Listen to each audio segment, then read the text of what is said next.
জীৱনৰ এক কৰুণ বাস্তৱ কাহিনী, গাৰ লোম শিয়ৰি উঠা এটা কাহিনী।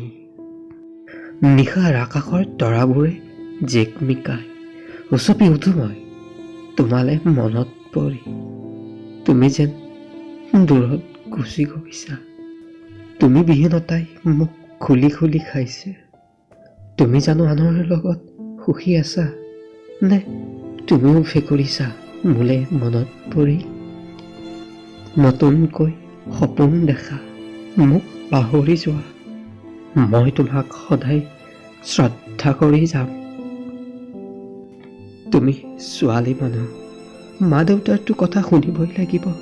মা দেউতাৰ কথা শুনি তোমাৰ ইচ্ছাক ত্যাগ কৰিলা, মোক ত্যাগ কৰিলা।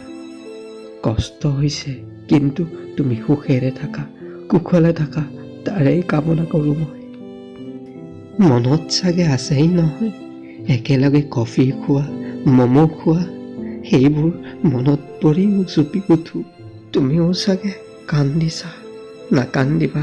তোমাৰ চকুত চকু পানী দেখিলে মই থাকিব নোৱাৰো, নাকান্দিবা। বৰ কষ্ট হৈছে অকলশৰে জীয়াই থকাটো।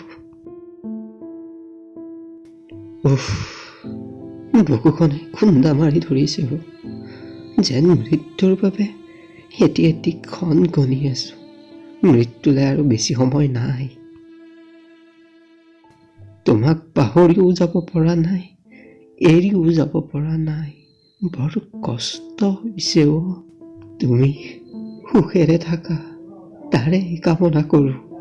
ভগৱান, তুমি তাইক সুখেৰে ৰাখিবা, শান্তিৰে ৰাখিবা।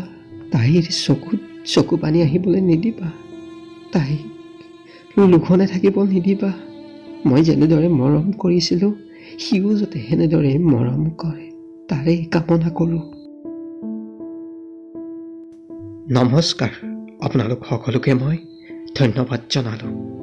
এনেদৰে আগলৈকে নতুন নতুন আৰু ধুনীয়া ধুনীয়া কবিতাবোৰ শুনিবলৈ এতিয়াই চেনেলটো ছাবস্ক্ৰাইব কৰক, লগতে লাইক কৰক আৰু কমেণ্ট কৰক, আৰু লগতে শ্বেয়াৰ কৰিবলৈ নাপাহৰিব। ধন্যবাদ।